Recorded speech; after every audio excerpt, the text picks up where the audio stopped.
All right, so there's the Martha Stewart tea kettle. As you can hear, I have left it in, well, boiling mode so you can hear it whistle. This is not really the standard tea kettle whistle. This is more of a train whistle. So anytime we're lighting this thing up and making tea, we just joke that the train has arrived, because that's what it sounds like. It sounds like a train.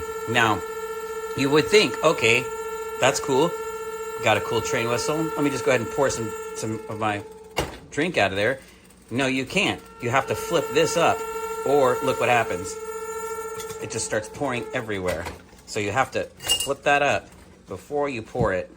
Otherwise, you're going to get water everywhere. So just keep that in mind, that you need to flip that, or it's a train wreck. See how I did that? I didn't mean to do that, but that works.